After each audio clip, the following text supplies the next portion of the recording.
G'day guys, we've only got one episode left of Season 1 of Dusk Bowl. If you want to find out what happens after Season 1, please go over to our Indiegogo and help us out. Any support you can give would be absolutely fantastic. We've already got one pledge, let's try and get some more going. I really want to bring Season 2 to life and you can help that happen. The Indiegogo link will be in the description and the pinned comment. And now, onto the video. Into the north window of my chamber glows the pole star, with uncanny light. All through the long, hellish hours of blackness, it shines there. And in the autumn of the year, when the winds from the north curse and whine, and the red-leaved trees of the swamp mutter things to one another in the small hours of the morning, under the horned waning moon, I sit by the casement and watch that star. Down from the heights reels the glittering Cassiopeia as the hours wear on, while Charles Wayne lumbers up from behind the vapour-soaked swamp there that sway in the night wind. Just before dawn, Arcturus winks ruddily from above the cemetery on the low hillock, and Coma Barensis shimmers weirdly off in the mysterious east. But still, the pole star leers down from the same place in the black vault, winking hideously, like an insane watching eye, which strives to convey some strange message, yet recalls nothing save that it once had a message to convey. Sometimes, when it is cloudy, I can sleep.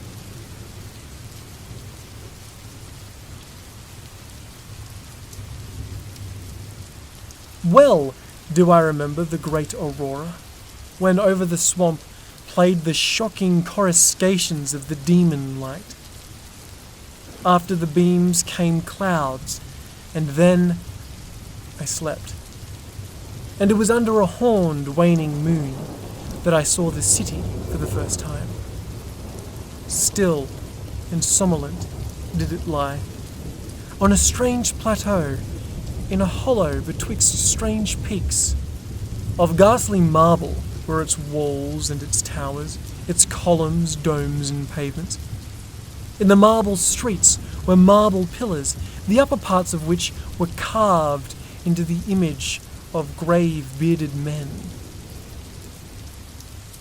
The air was warm and stirred not, and overhead, scarce 10 degrees from the zenith, glowed that watching pole star. Long did I gaze upon the city, but the day came not.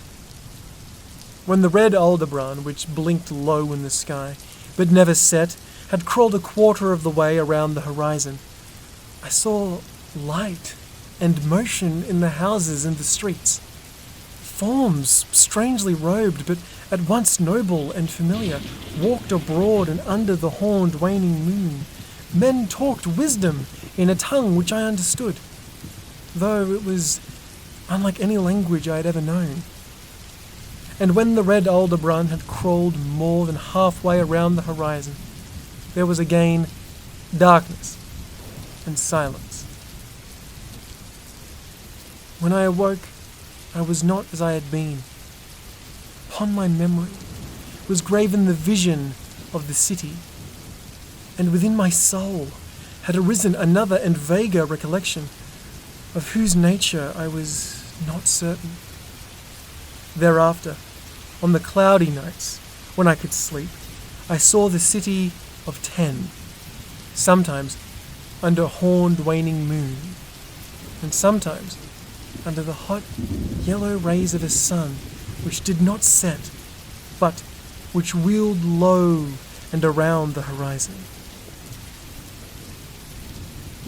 And on the clear nights, the pole star leered as never before.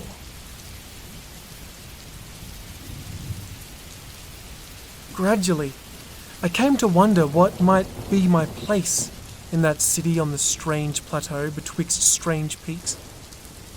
At first, content to view the source as an all-observant and corporeal presence, I now desired to define my relation to it, and to speak my mind amongst the grave men who conversed each day in the public squares.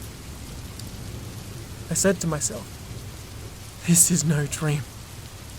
For by what means can I prove the greater reality of that other life in the house of stone and brick, south of the sinister swamp and the cemetery on the low hillock, where the pole star peers into my north window each night? One night, I listened to the discourse in the large square, containing many statues. I felt a change, and perceived that I had, at last, a bodily form. Not was I a stranger in the streets of Aletho, which lies on the plateau of Sarkis, betwixt the peaks of Noton and Cataphonec. It was my friend Alos who spoke, and in his speech was one that pleased my soul.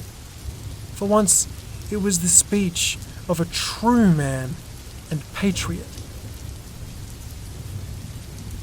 That night had come the news of Dikos' fall, and of the advance of the Anutos, squat, hellish, yellow fiends, who 5 years ago had appeared out of the unknown west to ravage the confines of our kingdom, and finally to besiege our towns. Having taken the fortified places at the foot of the mountains, their way now lay upon the plateau. Unless every citizen could resist with the strength of 10 men. For the squat creatures were mighty in the arts of war, and knew not the scruples of honour, which held back our tall, grey-eyed men of Lamar from ruthless conquest. Alos, my friend, was commander of all the forces on the plateau, and in him lay the last hope for our country.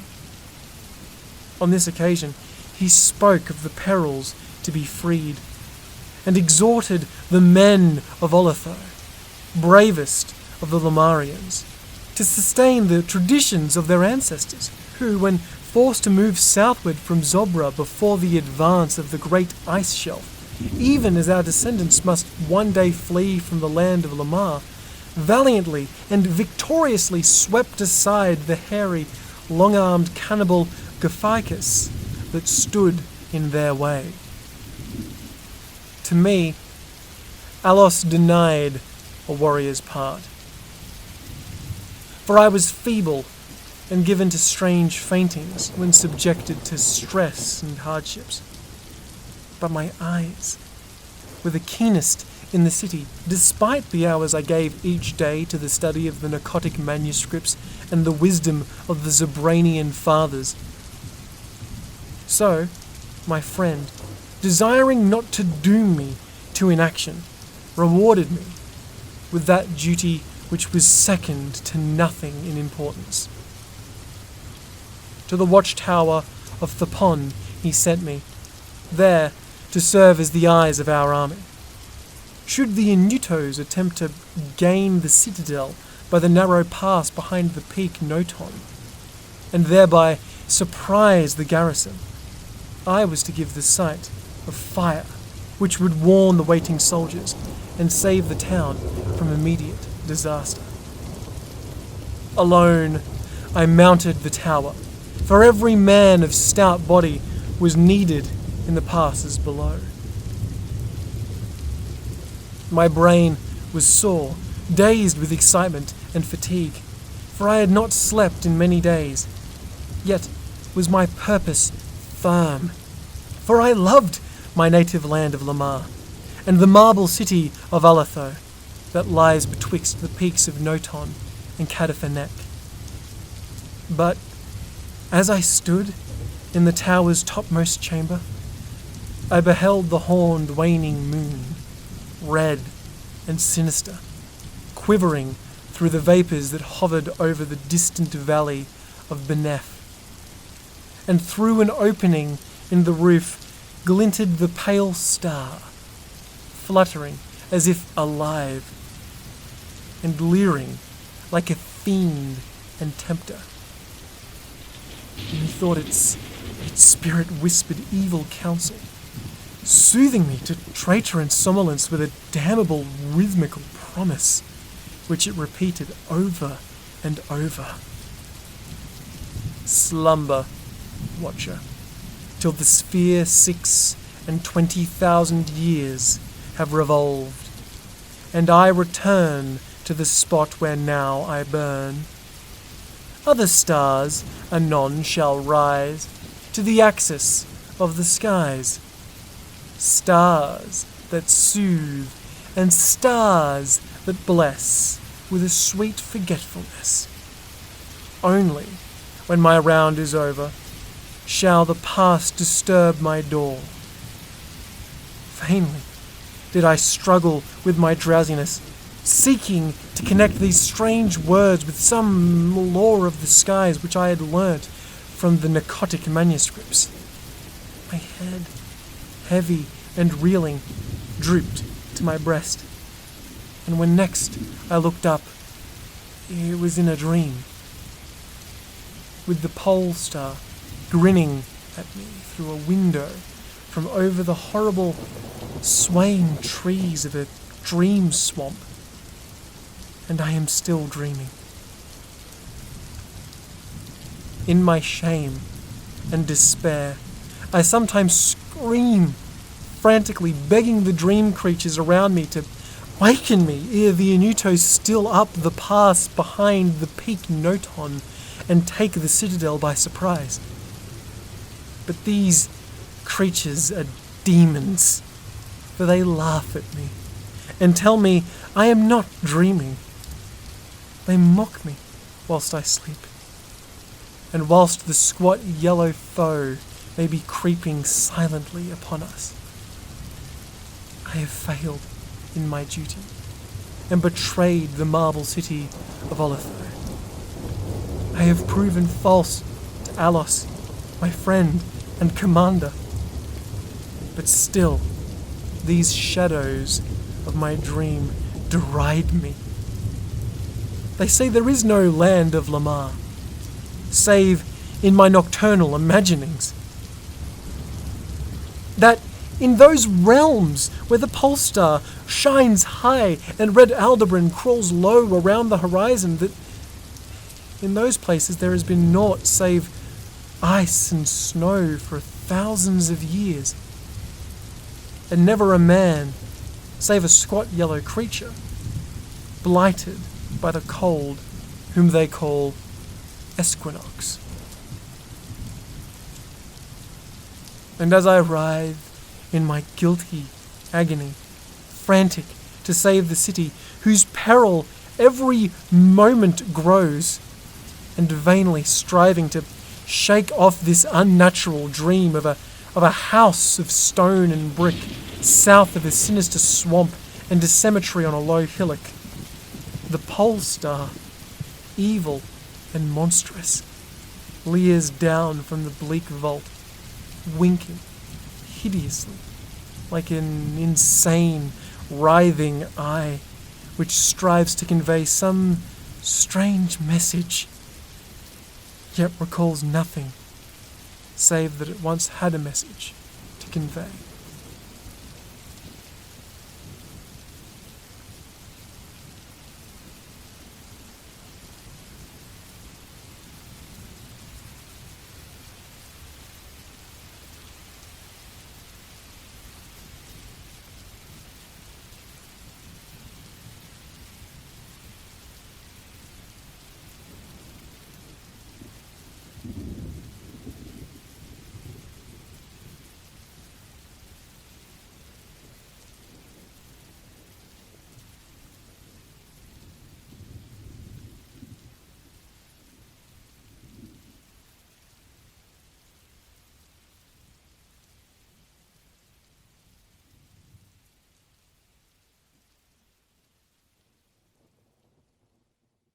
Before I head off today, I want to give an absolutely massive thank you to my beautiful, glorious patrons, Lady Nevermore, Scott Queen, Catherine Gordon, The Curator, and Stephen Stevens.